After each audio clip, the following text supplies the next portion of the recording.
반갑습니다. 쌤이 월요일 오후에 올려준다 그랬다가 결국 지금 올리게 되는 아주 할 일을 미루는 나쁜 선생이 돼서 미안합니다. 주말에 이런 영상을 올려서. 이번 시간은 아, 진나라 멸망 이후에 이제 한나라가 들어서게 되는데 그런 한나라의 성립과 쇠퇴 그리고 문화까지 살펴보도록 하겠습니다. 이것까지 보면 그 중국 문화의 기반을 닦은 진한이라는 게 이제 어느 정도 끝날 것 같아요. 아, 선생님 지금 점심때 이걸 녹음을 하고 있고요. 어, 여러분들 밥은 먹었는지 잘 모르겠네요. 특별 날에. 그죠? 자, 시작해 봅시다. 한나라가 성립이 됩니다. 우리 진나라가 앞서서 어, 굉장히 인상 깊게 법과 정책을 바탕으로 부국 강병을 해서 중국 전 지역을 통일을 했음에도 불구하고 최초의 왕조가 중국 통일을 한 최초의 왕조가 되었음에도 불구하고 몇 년 안 가서 멸망한다라고 이야기했죠. 그 이유가 크게 두 가지 정도가 있었는데 첫 번째로 어, 토목공사를 너무 심하게 했다는 점, 그다음 두 번째로 너무나 가혹하게 법과를 밀어붙였다는 점, 이 두 가지 때문에 망했습니다. 자, 그러면 뒷나라가 망했으니까 지금 중국의 주인이 빈 거잖아요. 통일된 왕국의 주인이 빈 거니까 이 재빨리 다음번 주인이 되기 위해서 내가 다음번 황제가 되고 싶다라고 하는 사람들이 일어날 거 아닙니까? 농민반란부터 시작해서 그죠? 농민반란군 같은 경우에는 제가 늘 말씀드리는 건데 조직을 꾸려본 경험이 없으면 그 커다란 군대를 통솔하기가 힘들어요. 그래서 처음에는 막 털어먹고 뭐 벼룩을 키우고 하다가 금방 이제 나라를 운영해 본 적 있는 좀 세력 있는 사람한테 흡수되는 그런 경향을 보입니다. 이 농민 반란군들을 거침없이 이렇게 흡수하면서 나타난 두 양대 세력이 있었는데 그게 바로 이겁니다. 쌤 이거 어디서 많이 본 거지 않아요? 여러분들? 어디서 봤더라? 이 게임을 뭐라 부르지? 장기라고 부르잖아요. 장기. 그죠? 그 왜 공원 같은 데서 할아버지들 이렇게 두는 거 봤잖아요. 장기. 그죠?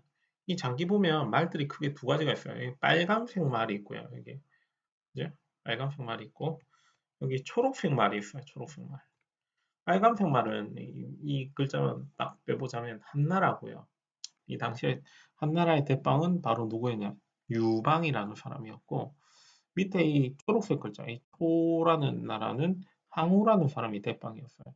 이 두 사람이 진나라가 멸망하고 난 다음에 중국의 주인이 되기 위해서 한판 싸움을 벌입니다.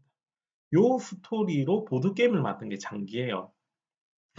이게 아직까지 내려오는 거지. 그러니까. 그죠? 자, 진나라 망하고 난 다음에 다음번 중국의 주인이 되기 위해서 둘이 치열한 싸움을 펼쳤는데 치열한 싸움의 결과 누가 이겼다? 승자는 유방이 이겼어요. 유방이 이겨서 유방은 이제 황제가 되어서 죽고 나서 이제 시호를 한 고조라는 황제가 됩니다. 그죠? 자, 그러면 돌아가서 한나라는 누가 성립시켰다? 그렇죠. 한 고조 유방이 중국을 재통일해서 성립된 거죠. 그죠?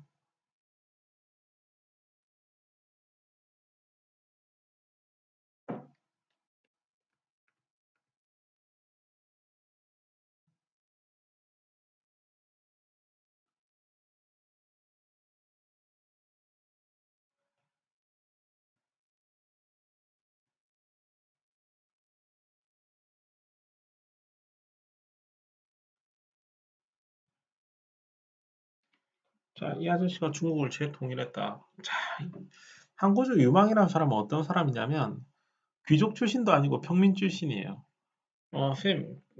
근데 좀 전에 말하기로는 군대를 꾸려보거나 조직을 통솔해보지 않은 사람이 성공하기 대단히 어렵다면서요. 이 사람 굉장히 똑똑하고 영민한 사람이었습니다. 중국 역사상에서 평민 출신인데 나라를 일으켜서 황제가 된 사람이 몇 명 있거든요. 근데 그런 사람들 중에 잔머리가 거의 탑급이에요. 탑급. 정책을 짜는 거 보면은 이 사람의 머리가 수완이 어느 정도다라는 걸 보이는데 이 사람은 뒷나라가 왜 멸망했지를 곰곰하게 따져봤어요. 뒷나라 왜 멸망했지? 곰곰하게 따져봤어. 뒷나라 멸망 원인이 크게 두 가지예요. 무리한 토목공사하는 거랑 그다음 두 번째로 뭐 하는 거? 그렇죠. 그 법과 사상으로 강력하게 밀어붙이는 거. 그것 때문에 백성들이 반발해서 망했잖아요. 그렇죠? 그리고 이 법과 사상에는 뭐도 들어가냐면은 어, 전국에 관리를 보내가지고 통치하는 시스템. 어, 뒷나라의 통치 시스템인 이 군현제도 법과식 이 통치 시스템이에요. 엄밀히 말하면. 그죠? 유교식 통치 시스템은 내가 뭐라 그랬어? 핏줄한테 나라 나눠주는 봉건제가 유교식 통치 시스템이잖아. 가족의 사랑을 전국으로 확대하는 거. 그지? 자, 뒷나라 군현제 기억 안 나는 사람이 있을까? 쌤 친절하게 여기 적어봤는데, 왕은 중앙을 다스리고 관리를 갖다가 전부 다 지방에다가 보내가지고, 그죠? 관리를 지방으로 다 보내서 지방을 통제하는 시스템이에요. 그죠? 자, 제가 뭐라 그랬냐면, 뒷나라가 했던 정책 중에 이른바 중앙 집권 정책 같은 경우에는 한나라도 그대로 써먹으면 될 정도로 굉장히 뛰어났다라고 이야기했죠. 근데 이게 중앙 집권화 정책이긴 한데 법과 사상에 해당하는 정책이라서 하기가 조심스러운 거야. 이걸 하고 싶어. 그죠? 마음은 원하는데 이걸 하기가 조심스러운 거예요. 그래서 어떻게 한다? 자, 눈치를 봅니다. 한 무제 때 어떻게 하느냐? 한 무제 때 말고 그 한 고조 때 어떻게 하느냐? 한 고조는 군국제라는 좀 특이한 제도를 들고 와요. 군국제는 바로 뭐냐면 짬뽕이에요. 두 가지가 섞인 거예요. 자, 여기 보세요. 왕은 중앙에서 관리들을 중앙 인근 지역에 막 파견을 합니다. 관리를 파견하는 시스템, 이거는 군현제죠, 군현제. 그죠? 지방은 어떻게 다스리냐면, 자기가 믿을 만한 공신이나 자기 핏줄한테 지방을 나눠줘요. 뭐예요? 봉건제예요. 이 두 가지를 갖다가 섞어가지고 사용합니다. 그죠? 왜 그러냐? 백성들한테 보여주는 거예요. 나는 법가로 통치하지 않을 거야. 난 너희를 강력하게 통제하지 않겠어. 지방 반란 일으키지 않아도 돼. 라고 보여주고 싶은 거예요. 그리고 또 하나 더. 아직까지 통일한 지 얼마 안 돼서 지방에 관리를 보내가지고 이걸 통제할 만한 시스템을 만들지도 못했어요. 관리를 지방에 보내고 일을 하려면 국왕이 엄청 피곤해요. 국왕이 안 피곤하려면 관리가 관리들을 갖다가 관리할 수 있는 시스템. 이 말장난을 좀 해봤는데, 그지?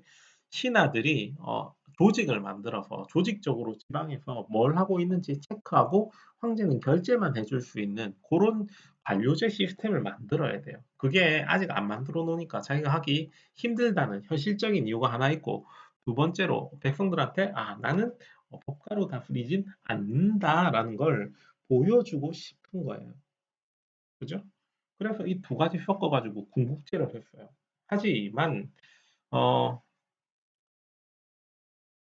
황제의 마음, 사실 황제는 뭘 하고 싶을까? 사실 이걸 하고 있는데 이건 뭐 현실이 그러니까 어쩔 수 없이 하는 거고, 그죠? 속마음은 그지? 뭘 하고 싶을까? 그렇죠. 점차 지방에 관리들을 자기가 직접 보내고 혈연이나 이런 거 못 믿잖아요. 이런 애들은 나중에 배반할 수 있기 때문에 국왕이 관리를 보내가지고 통제할 수 있는 시스템을 원하는 거예요. 그죠? 어떤 시스템? 군현제를,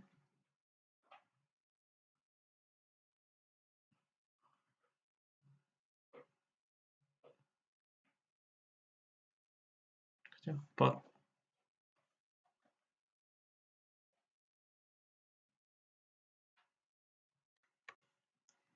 속으로는, 그죠? 마음속으로는 이 군현제 하고 싶어요. 하지만 지금 이게 자기 능력의 한계도 있고, 보는 눈도 있고 하니까 이걸 하는 거야. 이렇게 정책을 펼쳤던 사람이 바로 누구다? 한고조 유방이에요. 그죠? 이 두 가지가 짬뽕된 이 정책의 이름이 바로 군국제다. 그죠?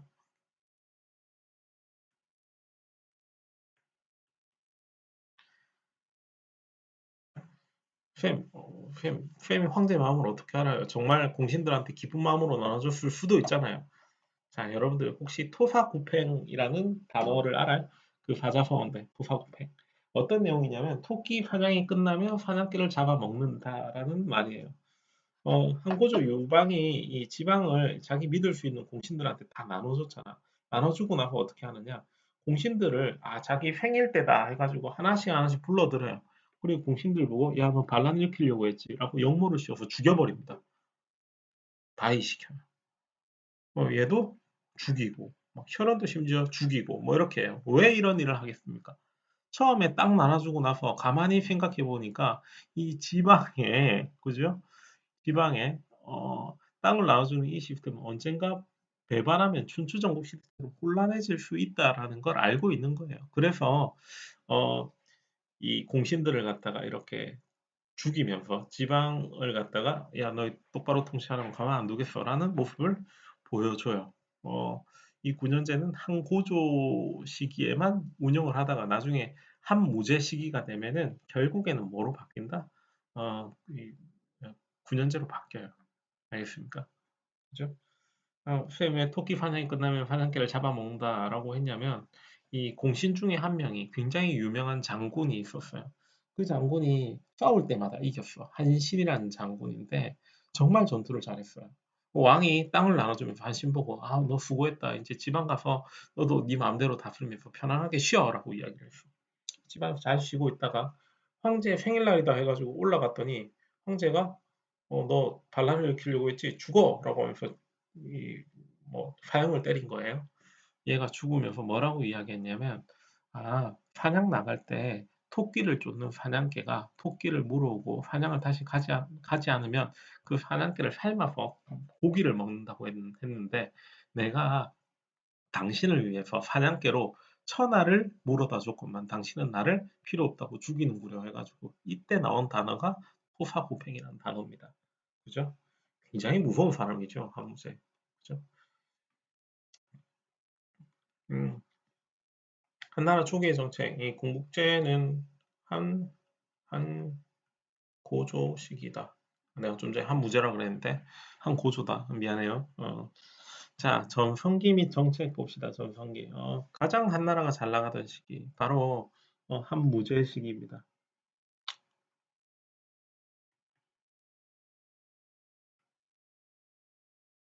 이 무제, 이 싸울 무자지. 이제 한 싸움 했다라는 이야기예요. 전쟁을 많이 했다라는 이야기인데, 굉장히, 뭐랄까, 전투를 잘하고, 그다음 중국의 기반을 탄탄하게 닦았던 황제입니다. 어, 우리나라 정복군주들도 그렇고 여러분들 뭐 삼국시대 광개토대왕 이런 거 나중에 배워보면 알겠지만 전쟁을 하기가 굉장히 쉽지 않아요. 특히 내부가 정리가 안 된 상태에서 밖으로 나가서 이기는 건 거의 불가능에 가까워요. 한무제는 외부로 뻗어나가기 전에 자기네 나라 안에 있는 여러 가지 문제들부터 싹 다 해결해 놓고 나간 아주 꼼꼼하고 능력 있는 황제였습니다. 단 우리나라한테는 별로 좋은 사람은 아니에요. 왜 그런지 곧 이따 이야기합시다. 자, 한무제는 뭘 했느냐? 제가 좀 전에 이 궁극제 이야기할 때 황제들은 뭘 원한다? 그렇죠. 군현제를 원한다. 한무제 시기에 들어와서 군현제를 전국적으로 실행을 해요. 그죠?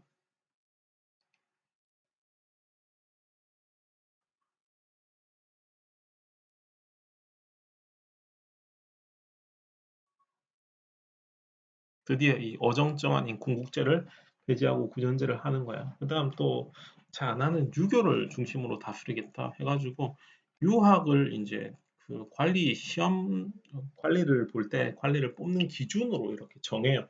아직 과거 시험 같은 시험제가 만들어지진 않았는데, 그죠? 자, 유교 경전을 공부해라. 그래서 내가 이걸 통치 이념으로 하겠다 해서 유교를 통치 이념으로 정합니다.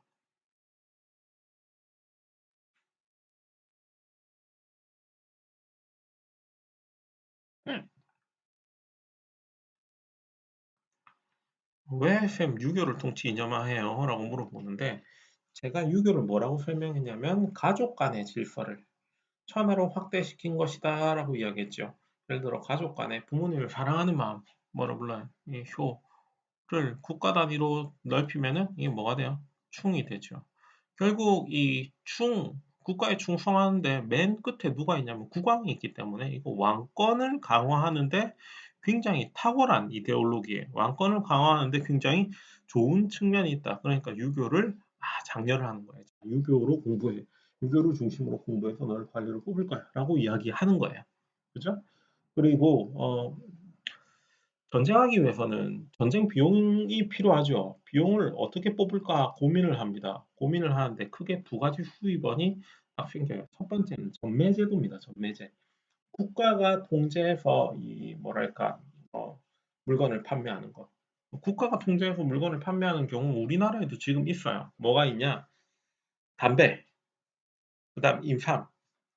합쳐가지고 한국 담배 인삼 공사가 있잖아. KTNG. 그지? 코리아 타바코 앤 짐생. 마찬가지로 얘네들도 담배랑 인삼을 전매했을까? 아니에요. 이 당시에 전매 제도를 염철 전매 제도라고 부르는데 염 뭐냐? 소금. 그다음 또 철을 어, 전매합니다. 전매랑 국가가 전담해서 매매한다. 국가만 이 상품을 다룰 수 있다 이 말이에요. 알겠습니까? 어,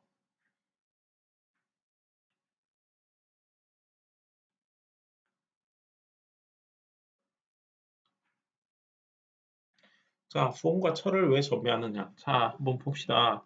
왜 전매해야 되는지. 중국이에요. 중국 땅덩어리가 좀 커요. 그죠? 이렇게 보면 꽤 땅덩어리가 넓지. 여기 안쪽에 예를 들어 이 둔항 지역에 사는 사람들은 바다가 근처에 있어야 소금을 뭐 먹을 수가 있는데 바다가 어디 있지? 이 사람들한테 가까운 바다가 이 서해예요. 서해까지 와야 뭐 소금을 구하든지 한단 말이에요. 그럼 여기 있는 사람들은 사람이 필요한 필수적인 미네랄이 들어가 있는 소금을 못 산단 말이야. 못 살고 소금 자체가 여기서부터 여기까지 운송을 해와야 되기 때문에 겁나 비싸요.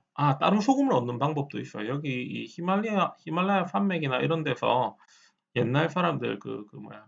여기에 보면 이 높은 산맥이 어떻게 만들어지냐면 여기 인도판과 아시아판이 서로 만나가지고 만들어진 거거든. 원래 여기 바다였어.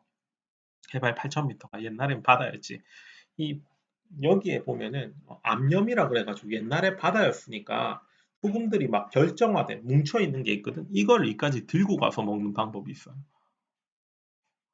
야, 어느 쪽이건 겁나 멀지 않냐? 자, 여기 황해까지 가서 소금을 얻는 거랑 여기서 소금을 얻는 거랑, 그지?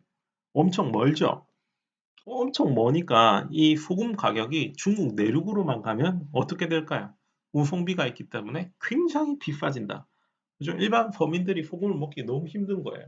그럼 소금을 팔면 누구나 이제 돈이 되니까 너도 나도 소금을 갖다가 이용해가지고 풍리를 남기려고 하기 때문에 백성들 삶이 소금으로 인해 뭐 휘청거릴 수 있는 거예요. 따라서 소금을 국가가 감독해서 팔겠다라는 그런 이야기를 해요. 그리고 사실 요거는 좋은 면이고 나쁜 면도 하나 있어요. 야, 소금 안 먹고 사람이 살 수 있냐? 못 살죠. 못 사니까 국가가 이걸 팔면 반드시 어떻게 된다? 세금이 거치게 돼 있단 말이야. 엑스트라로. 그지? 자, 그래서 요 소금 요거 담당하면 세금이 잘 거치겠구나 해서 소금을 갖다 국가가 전담 판매한 거예요. 자, 두 번째, 철은 왜 국가가 전담해서 판매했을까요? 우리 잘 생각해 봅시다. 쇠를 잘 다듬으면 뭐가 될까요? 칼이 되죠. 이거 국가가 통제하지 않으면 나중에 어떻게 될까요? 전쟁 무기로 쓸 수 있기 때문에 지방 반란이나 이런 것들을 사전에 차단하는 그런 게 있는 겁니다. 그죠? 그래서 소금과 철을 전매해요. 뿐만 아니라 의도하고 보낸 건 아닌데 어쨌든 비단길이란 게 만들어집니다. 비단길. 자, 실크로드 혹은 비단길이라 부르는데 이거 좀 독특한 스토리가 있습니다. 자, 그러면 일단 적고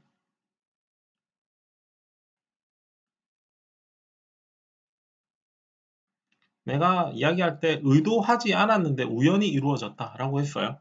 그죠? 장건이란 신하를 보내가지고 자, 이 사람을 보내서 비단길을 개척했는데 의도하지 않았다. 왜 이런 일이 벌어졌냐? 한번 봅시다. 자, 지도를 이렇게 그려놨는데 이 뭐 황토색 바운더리 안에 있는 게 중국이에요. 겁나 넓죠.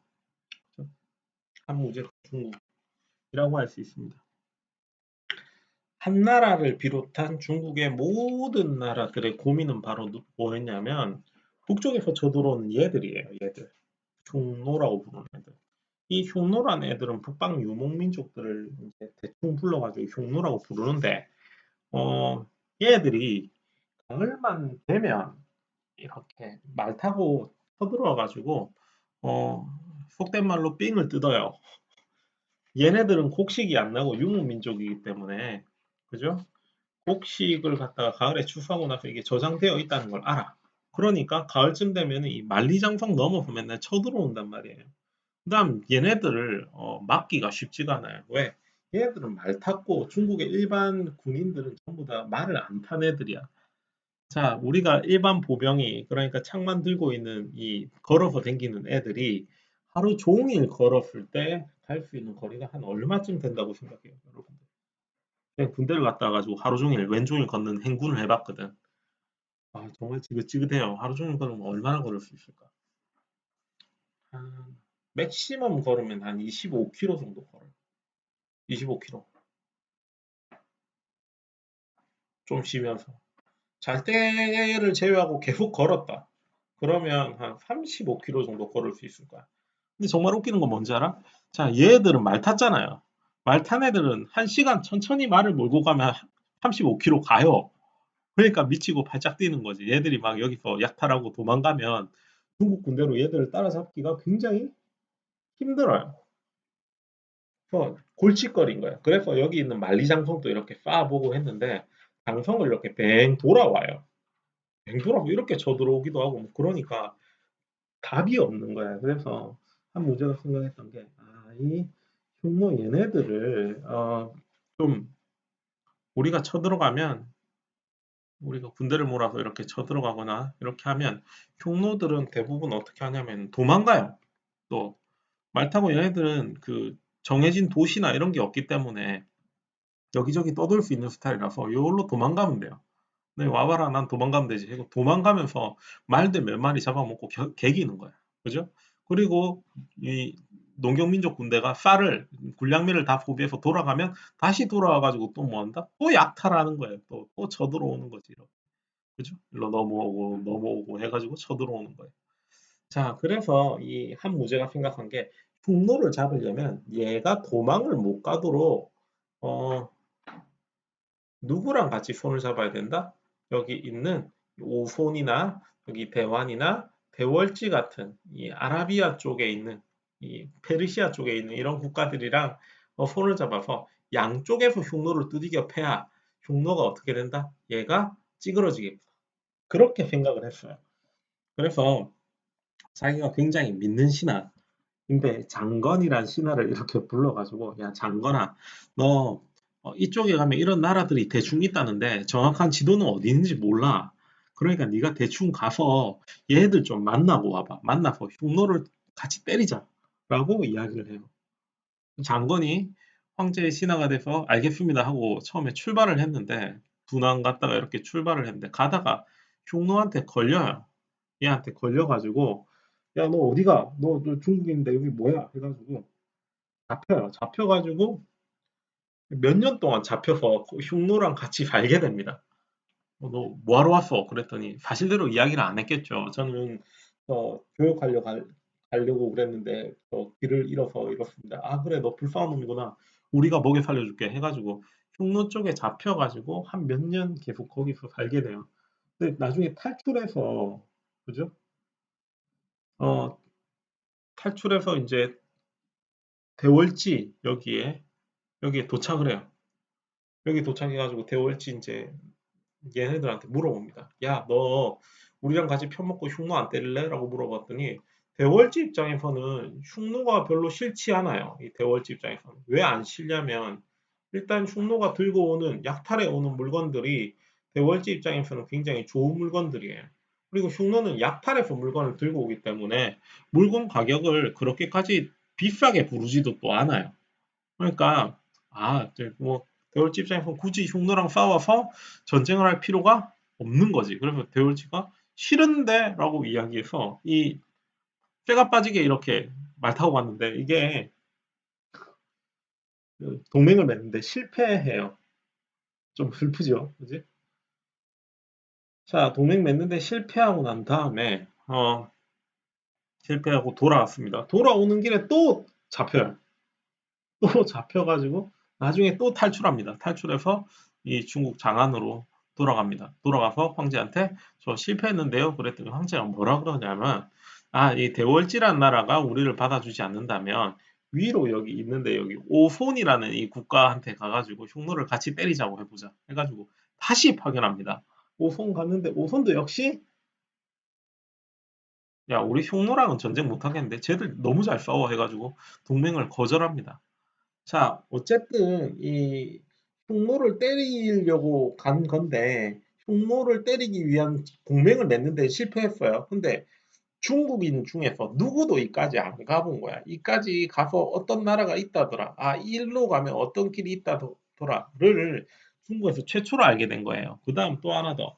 얘네들이 어떤 물건, 중국에서 어떤 물건을 좋아하고 흉노가 어떤 물건을 셉쳐다 주면 좋아라 파는지를 잘 알게 돼요. 그죠? 중국의 어떤 물건이 이 당시에 페르시아나, 그 저 중앙아시아나, 안 그러면 저기 넘어서 인도나, 안 그러면 로마 쪽에도 인기였을까? 중국에. 힌트. 이 경로를 뭐라고 부른다고요? 실크로드. 다른 말로 실크는 우리말로 비단, 로드는 길. 그러니까 중국의 비단이 이 당시에 페르시아를 비롯해서 저기 건너에 있는 로마까지 대단한 인기였던 거예요. 그죠? 근데 중국은 어떤 생각을 했냐면 특히 한 나라는 여기 어떤 애들 있는데 어떤 애들인지 이름 잘 모르겠어. 헷갈려. 왜? 그때 위성도 없던 시대고 이 사람들이 뭐 왔다 갔다 하면서 정기적으로 만나러 가는 것도 아니니까. 근데 이 장곤이라는 사람이 가고 난 다음에 여기에는 이런 국가들이 살고 있고 우리랑 교역을 원하는구나. 이 길로 돌아다니면서 물건을 팔면 돈 벌 수 있겠다. 이걸 처음 알게 된 거예요. 그죠? 자, 이 장건이 원래 목적은 아니었지만 흉노를 견제하러 갔다가 어쨌든 비단길을 개척하게 된다라는 걸 알 수가 있어요. 자, 이 한나라가 이제 어, 한무제는 이걸로 돈 벌어서 뭐 했을까요? 돈 벌어서 전쟁을 나갑니다. 전쟁을 나가서 그토록 하고 싶어 했던 흉노를 치는데 성공해요. 그죠? 어, 흉노 정벌을 해서 이 흉노를 정벌하고 난 다음에 이 만리장성의 끝, 이 두낭 지역을 갖다가 실크로드를 담당하는 기지로 이렇게 삼고 자 흉노한테 야 너 쳐들어오지 마라고 경고를 보내게 됩니다. 그죠? 어, 그리고 슬프게도 흉노 정벌을 하기 전에 얘를 때리려면 얘를 때리러 가려면 군대를 이렇게 보내려면 보내려고 했더니 이 뒤쪽이 지금 불안하죠. 고조선 쪽이 불안하죠. 그래서 고조선 먼저 두들겨 팬다 해가지고 고조선을 멸망시키고 난 다음에 흉노로 쳐들어가요. 내가 우리 민족한테 별로 안 좋은 황제라 그랬잖아요. 한무제가. 그래서 한무제 때 고조선이 멸망당하게 됩니다. 없어져요. 고조선이. 그죠? 자, 아무튼 한무제 때 정책 그지? 이렇게 더 적어볼까요? 흉노와 고조선을 정복했다. 그죠?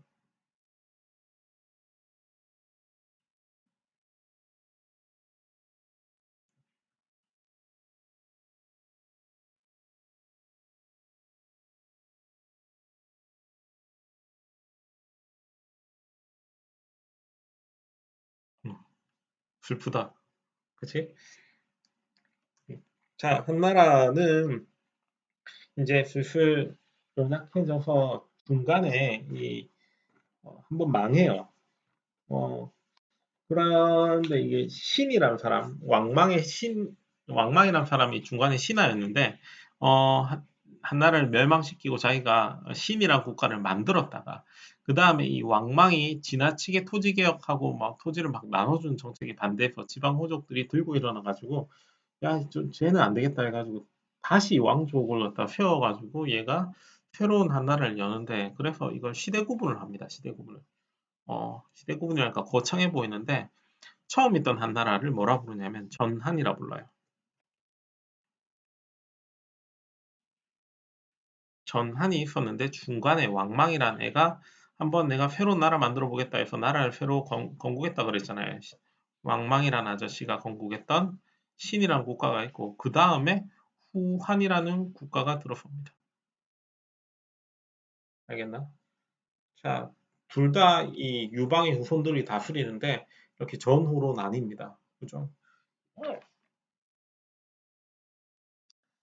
자, 한나라는 점차 나중에 힘이 약해지는데 그 이유가 있어요. 쌤이 뭐라 그랬냐면 한나라는 한 무제 이후로 뭐 한다? 9년제를 실시한다. 자, 근데 9년제라는 시스템을 우리가 좀 봅시다.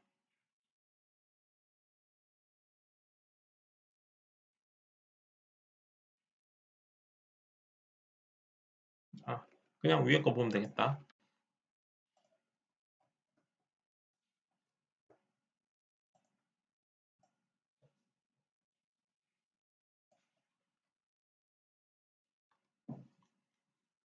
이제 한나라의 9년제지. 자, 9년제는 기본적으로 왕이 중앙에 있고 관리를 갖다 지방에 보내가지고 이 관리가 뭘 보내는 시스템이에요? 매번 보고서를 보내는 시스템이에요. 저 지방에 이런 일이 있습니다. 어떻게 처리할까요? 국왕이 이거 읽어보고 보고서를 어떻게 해야 돼? 결제해줘야 돼. 맞나? 답을 해주고 피드백 해줘야지. 그지? 국왕이 일을 하면 이 보고서를 받아보고 결제하는 이걸 굉장히 자주 해야 돼요. 그 다음에 또 하나 더. 관리를 지방에 보냈잖아요. 근데 이 지방에 보낸 관리를 어떻게 해야 돼? 계속 감독하고 얘가 조금만 일을 잘 못하면 어떻게 해야 되나? 갈아치워야 돼요. 너 일 똑바로 못하는데 너 나와! 해가지고 다른 사람을 보내든지 안 그러면 뇌물을 받아 먹었으면 처벌을 하든지 해가지고 꼼꼼하게 관리 감독을 해야 돼. 자, 근데 왕이 정확하게 왕이 아니고 황제죠. 그지? 이 황제가 일하기 귀찮은 거예요. 이제 지방에 보내놓고 관리 감독을 안 했어. 그러고 까먹었어요. 까먹고 막 10년, 20년, 30년 막 이렇게 지나가니까 지방에 있는 관리가 뭐처럼 굴기 시작하냐면 나는 완전 독립해서 내 맘대로 할 거야 해가지고 얘가 지 맘대로 하기 시작해요. 지 맘대로 하기 시작하는데 국왕이 관리 감독을 안 합니다. 그죠? 이 지방 세력이 된 거예요. 관리가 아니라 관리에서 어, 관리가 점차 지방 세력화됩니다. 왜? 국왕이 터치 안 하니까 지방에서 지 맘대로 보는 거예요. 이 지방 세력을 뭐라 부르냐면 호족이라고 불러요. 호족. 그죠? 그래서 국왕이 관리를 보냈으면 끝까지 책임지고 관리 감독을 해야 관리로 남는데 관리 감독을 안 하니까 얘가 자기 독자적으로 군대를 가지고 지 맘대로 할 수 있는 파워를 가진 호족이 돼서 이 호족들이 황제 말을 슬슬 안 듣기 시작해요. 뿐만 아니라 이 말 안 들으니까 중앙에 있는 황제는 더더욱 일하기 싫어져 가지고 일 안 해요. 일 안 하고 자기 말 들어주는 사람이랑 계속 놀기 바빠요. 그럼 황제 옆에 붙어가지고 간신배처럼 모든 말이 옳으십니다. 헤헤 하고 있던 놈은 누구야? 바로 환관이에요. 환관. 환관은 뭐냐면은 우리 뭐 사극에 보면 내시 있죠, 내시. 그 아저씨들이 황제 옆에 측근처럼 붙어 있어요.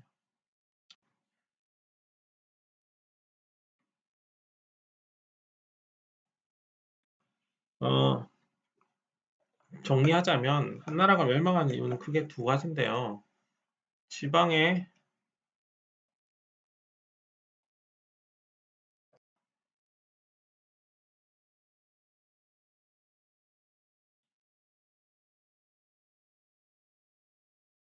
호족 세력들이 등장했고 보낸 관리들을 관리 감독 안 하는 문제 때문이죠. 그다음 중앙에는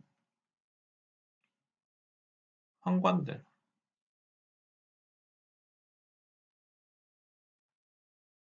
지 맘대로 하는 걸 전횡이라 불러요. 전횡이 이어졌기 때문이에요. 그래서 중앙이고 지방이고 굉장히 혼란스러워요. 선생님, 환관, 이 내시가 무슨 힘이 있는데요? 잘 생각해봐. 수많은 황자들 중에서 장자가 다음번 황제가 된다고 물려받았겠지.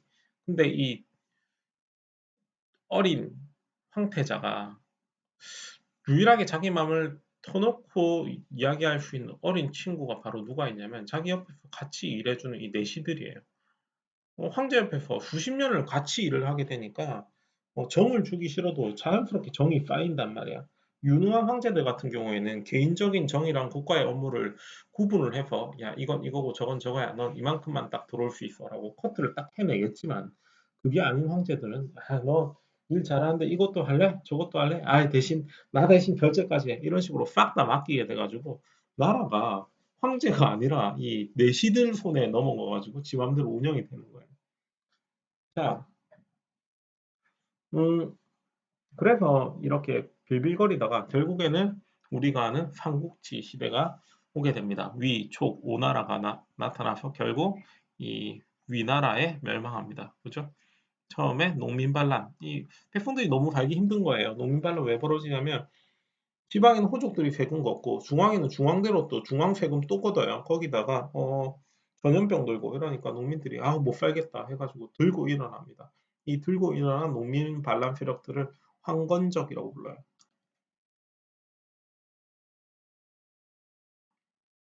왜 황건적이냐? 황색 두건을 쓴 아저씨들, 황색 두건을 쓴 도적대들 해가 황건적이라고 불러요. 황건적. 왜 황색 두건을 썼냐? 군복 맞춰 입을 돈이 없잖아. 그러니까 일단 우리가 같은 편이다라는 구분을 해야 되겠고 그래서 대충 옷을 갖다가 황토물에 막 빠는 거야. 그럼 황색이 되지. 그럼 그거 막 이렇게 맞춰 입고 우리는 같은 옷을 입었다 해가지고 약탈하고 돌아다니는 거야.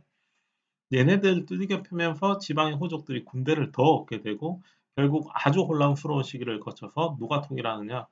음, 유비, 조조, 송건의 위초고 삼국을 지나 결국에는 위나라에 먹히게 되죠. 위나라에 멸망합니다. 그죠?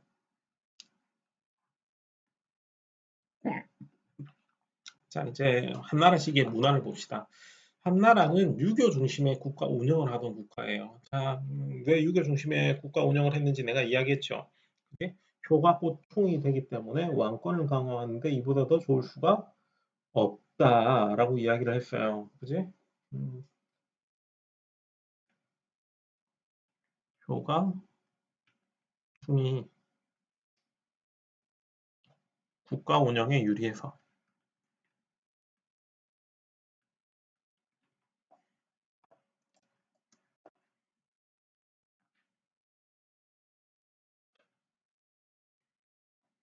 아이고, 잉크가 터졌네. 유리해서. 자, 그 다음 또 하나 봐야 되는 건, 그래서 유교를 중심으로 나라를 운영하고 싶었는데, 한 가지 문제가 있어요. 유교 책이 안 남아있어. 유교 책이 없다니요. 그게 무슨 말이에요? 하는데, 기억나요, 혹시? 어, 그, 진나라 때 진시황이 자기 말에 계속 토다는 유학자들을 빡쳐가지고, 단체로 구덩이에 파넣었잖아. 막 책들 다 불태우고. 그걸 뭐라 부른다? 분서갱유라고 부르지.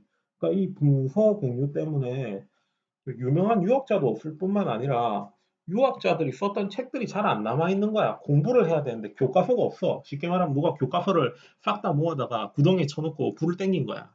그래서 교과서가 하다가 드문드문 남았겠지. 혹은 아주 지방에 어딘가 짱 박힌 교과서가 있겠지. 그래서 그걸 펼쳐서 진짜 교과서의 내용이 이거였냐라고 확인을 해야 되는 거예요. 그죠? 훈고학이라고 불러요. 훈고학. 교과서 이제 맞춰보는 거예요. 유학을 하나로 이제 맞춰보는 거예요. 이 유교의 책들이 없어져서 이걸 갖다 확인하는 작업이라고 할 수가 있습니다. 그죠? 어, 보자. 그리고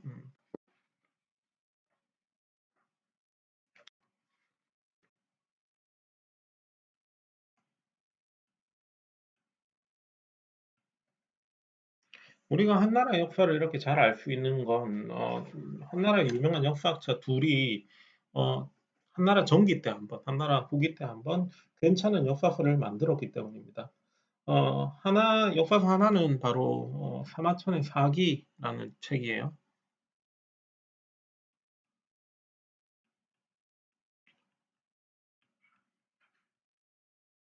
이 전환 때 중국 저기 은나라 때부터 그죠? 어, 중국 전한 시기에 이르기까지 역사를 갖다가 방대한 역사를 이 사람이 개인적으로 정리를 했어요. 이 사람도 개인적인 에피소드가 있는데 되게 슬픈 아저씨야. 이 아저씨가 한무제한테 밉보여가지고 한무제가 한 정책을 반대를 빡 했다가 한무제가 너 이씨 짜증나게 내 말을 개기고 그래 라고 해서 뭘 선고받았냐면 궁형이라는 걸 선고받았어. 궁형이 뭐냐면 남자의 소중한 뭐랄까 그 쌍방울을 자르는 거야. 그게 이 사람 집안이 굉장히 높은 집안 출신이었어요. 사마가 우리말로 지금 옮기면 장관쯤 돼요, 장관.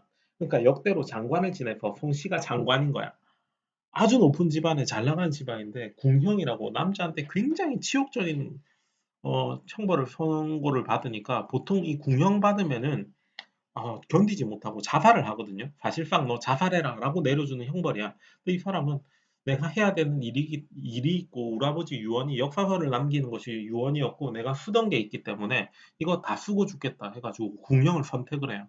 그래서 궁형을 받았음에도 불구하고 꿋꿋하게 역사서를 씁니다. 써서 어디까지 기록하냐면 자기가 살고 있는 한무제 시기까지 역사를 싹 다 적어요.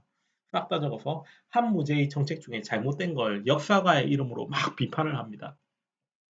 굉장히 뭐랄까 오래 걸리는 복수를 한 거죠, 이 사람. 더 재밌는 건 한무제예요. 한무제는 사기가 완성되었고 사람들이 막 이렇게 화제의 책이라고 오르내리잖아요. 그래서 사기를 들고 와서 검토를 해봅니다. 검토했는데 자기 욕이 있거든요. 이런 정책은 한무제가 잘못되었다. 남의 말 잘 안 듣는다 적혀 있는데 이거 읽고 뭐 그래 뭐 사실적인 측면이 있으니까 오케이 받아들일 수 있어. 책 잘 지었으니까 이거 우리나라 공식 역사서로 지정해. 이렇게 해서 넘어가 버립니다. 그죠? 대단한 아저씨들 둘이죠. 하나는 사마천이고 하나는 이 뭐랄까 이 한무제 그죠? 둘 다 대단한 아저씨지. 전한 시대의 역사는 사마천의 사기가 유명하고요. 후한 시대의 역사는 반고의 함서라는 책이 있습니다. 어, 이름만 알아놓고 이건 별로 중요하지 않아요. 역사책 중에 그래도 중요한 건 이겁니다. 우리나라 역사도 제법 나오거든요.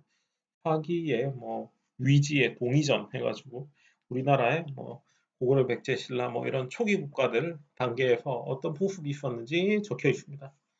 자, 그다음 과학 기술 뭐 해시계 뭐 지진계 이런 걸 만들었다고 하고 제일 중요한 건 반드시 기록해야 되는 건 바로 뭐다? 종이에요. 종이. 체륜이라는 사람이 종이를 만들었어요. 이게 정말 중요한 겁니다. 종이 없을 때 뭐로 썼느냐? 선생님 전에 이야기했는데 파피루스나 양피지 같은 걸 썼다고요. 파피루스는 뭐냐면 갈대를 가로 세로로 이은 건데 그게 굉장히 약해서 잘 부서져요. 오랫동안 장기적으로 보관이 안 돼요. 싼데 파피루스는. 반면에 비싼데 오래 저장이 되는 건 있어요. 양피지, 양 껍데기로 그러니까 양의 가죽으로 종이처럼 썼다는 이야기예요. 생각해봐, 양 가죽 얼마나 비싸. 그거 가지고 엄마들 그 핸드백 만드는데 잘 맞는 거 하나에 몇 백씩 하잖아. 그지? 그러니까 양피지 자체가 비쌀 수밖에 없는 거야. 그걸로 책 만들면 값어치가 어마어마해요. 그 성경을 양피지로 만든 게 있거든. 그 성경 양피지 하나에 지금 돈으로 몇 억씩 해요. 몇 억씩. 책이 비싸면 공부하는 사람에게 책이 충분히 보급되지 않기 때문에 지식이 널리 퍼지기가 힘들죠. 근데 이 체륜이란 아저씨는 종이를 만들어서 지식이 널리 퍼질 수 있도록 도왔어요. 물론 중국에서는 이 당시에 양피지 안 쓰고 그전에는 그 대나무를 엮어가지고 책이라고 불렀어. 우리 한자로 책자 어떻게 쓰는지 알아? 이렇게 생겼어. 그지? 이 대나무 쪼가리를 이렇게 이었다 이 말이잖아. 그지? 이 체륜이 종이 만들고 난 다음에 중국은 이 한자를 이용해서 많은 기록을 남겼고 우리가 이 기록을 아직까지 공부할 수 있는 거죠.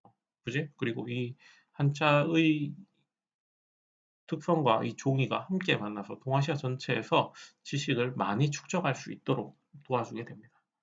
자, 한나라 문화까지 열심히 했어요. 자, 그럼 다음 시간에 또 봅시다.